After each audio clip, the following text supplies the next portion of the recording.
আসসালামু আলাইকুম। ওয়েলকাম রকমারি পাকের ঘর থেকে সবাইকে। চলে আসলাম নতুন রেসিপি নিয়ে।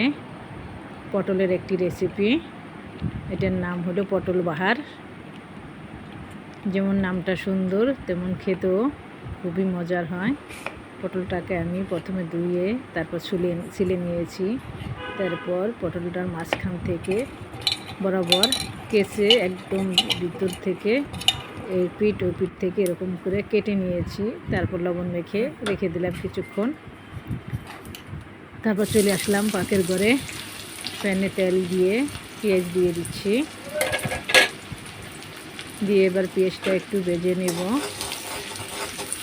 যে এটা আমি সরিষা দিয়ে করব, আপনারাও ট্রাই করে দেখবেন। একদম অসাধারণ একটি রেসিপি। তারপর লবণ দিয়ে দিলাম পরিমাণ মতো, যে যেমন লবণ খান সেই রকম দিবেন। লবণ দিয়ে আবার ভালো করে নেড়ে নিলাম। এবার বাকি মশলাগুলি দিয়ে দিচ্ছি সরিষা বাটা 2 টেবিল চামচ। এত অসাধারণ হয় রেসিপিটা, খেয়ে দেখবেন। এটা আমার নিজের রেসিপি। তারপর একটু পানি দিয়ে দিলাম। পানি না দিলে পেঁয়াজ আর সরিষা বাটাটা পুড়ে যাবে, এই জন্য পেঁয়াজটা ভাজা হওয়ার পর সামান্য পানি দিয়ে নিতে হবে। 2টা শুকনো মরিচ দিয়ে দিচ্ছি তেলের ভিতর। শুকনো মরিচের ফ্লেভারটাও ভালো আসে। আর কাঁচা মরিচও দেবো আমি, 2টা মিলিয়ে দিচ্ছি। আদা রসুন বাটা দিয়ে দিলাম 2 চা চামচ। দিয়ে আবার আমি সরিষার সাথে ভেজে নিচ্ছি। পটলগুলি আর বাকি সব মশলাগুলি এবার দিয়ে কষিয়ে তারপর পটলগুলি দেব। হলুদ গুঁড়া দিয়ে দিলাম 1 চা চামচ। মরিচ গুঁড়া পছন্দ মতো দিবেন, যে যেমন জাল খান। আমি 1 চামচ দিয়েছি, কারণ আমি আস্তা শুকনো মরিচ দিয়েছি, আবার কাঁচা মরিচও দেবো। এই জন্য আপনারা আপনাদের পরিমাণ মতো জাল দিয়ে নেবেন। আমার কাছে মনে হলো আরেকটু সরিষা বাটা দিলে ভালো হবে, তাই আমি আরেকটু দিয়ে 1 চা চামচের মতো দিয়ে দিচ্ছি। দিয়ে আবার নেড়ে ভালো করে কষিয়ে নিব। তেল উপরে আসলে বুঝতে হবে যে মশলাটা কষানো হয়ে গিয়েছে। আবার সামান্য পানি দিয়ে মশলাটা ভালো করে কষিয়ে নিতে হবে। সব তরকারির মশলাটা কষানো না হলে এটা খেতে ভালো লাগে না, স্বাদ আসে না। তাই মশলাটা সুন্দর করে আমরা কষিয়ে নিব। আমার মনে হচ্ছে মশলাটা কষানো হয়ে গিয়েছে। এবার আমি বাকি উপকরণগুলি দিয়ে ভালো করে রান্না করে নিব। এই পটল বাহার এই রেসিপিটা রান্না করতে একটু সময় লাগে। এই যে দেখেন আমি কীভাবে কেটে নিয়েছি। আর এটার ভিতরে ওইভাবে কেটে নিলে ভিতরে মশলাগুলি সুন্দরভাবে ঢুকে যাবে। এখানে আমি আধা কেজি পটল নিয়েছি। আপনারা আরও বেশি নিলে মশলার পরিমাণ আর একটু বাড়াইয়া দিবেন। যে পরিমাণ পটল নেবেন রেসিপির মশলাগুলিও আর একটু করে বাড়াইয়ে দিবেন, তাহলে হয়ে যাবে।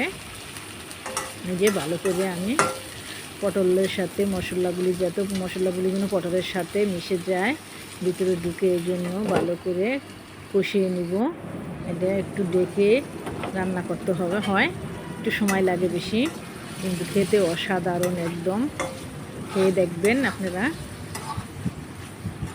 এই যে আমি কিছুক্ষণ পর ঢাকনা তুলে নেড়ে দিব। খেয়াল রাখতে হবে যাতে নিচে লেগে না যায়, ওইদিকে আমাকে খেয়াল রাখতে হবে। আর ডেকে দিতে হবে। এটা বেশি ঝোল হবে না, কষানো ভাব থাকবে এরকম মনে হবে। আর পটলের গায়ে সরিষাগুলি লেগে থাকবে, খেতে যে এত মজার তা বলে বোঝানো যাবে না। একবার হলেও আপনারা করে খেয়ে দেখবেন। আপনাদের ভালো লাগলে আমাকে কমেন্ট করে জানাবেন।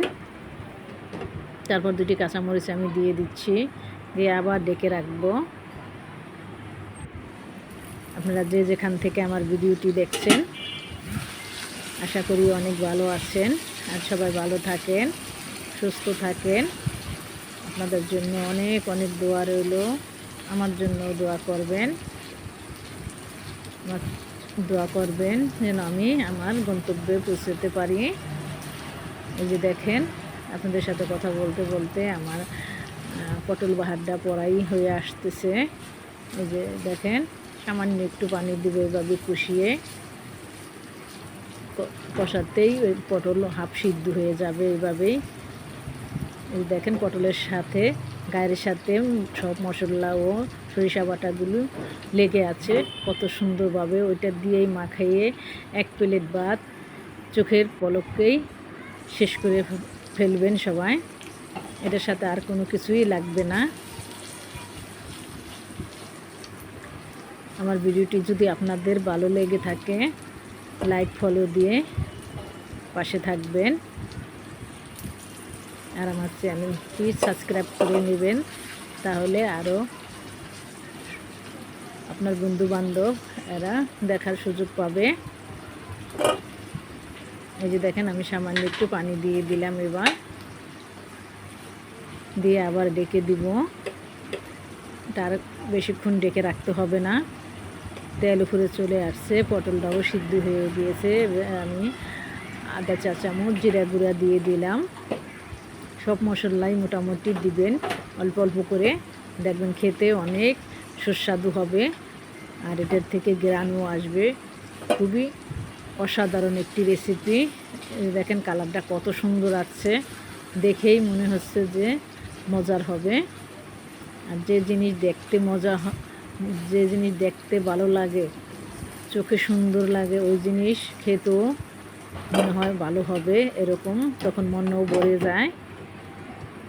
এটা সবারই মনে হয়, যেমন ডেকোরেশন করলে তখন খাবারটা দেখলে অমনি মন প্রাণটা এমনি ভরে যায়।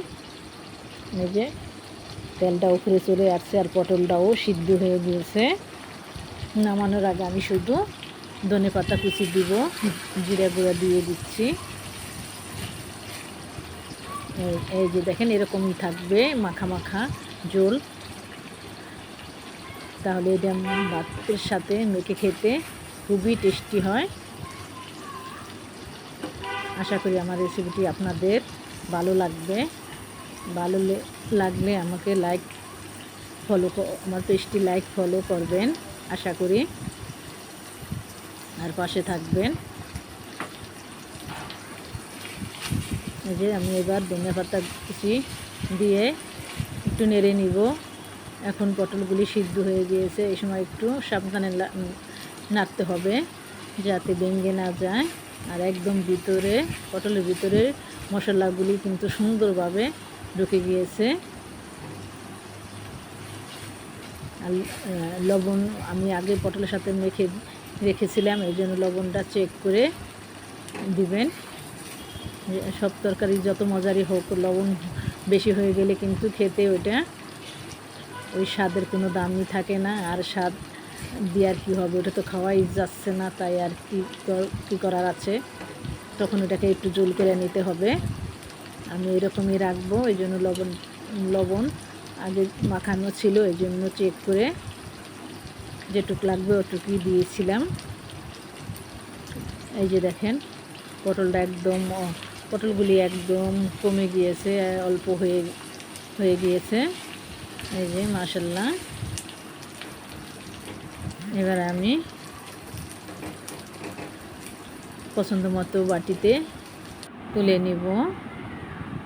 ধনেপাতাটাও সিদ্ধ হয়ে গিয়েছে। এই যে দেখেন, পটলটা দেখতে কত সুন্দর হয়েছে। মশলাগুলি ভিতরে সুন্দরভাবে ঢুকে গিয়েছে। ওই 2টা পটল দিয়েই নিমিষে ভাত খাওয়া শেষ করে ফেলা যাবে। আশা করি আপনাদের সবারই অনেক ভালো লাগবে। তাহলে সবাই ভালো থাকেন, সুস্থ থাকেন, আবার দেখা হবে। আল্লাহ হাফেজ।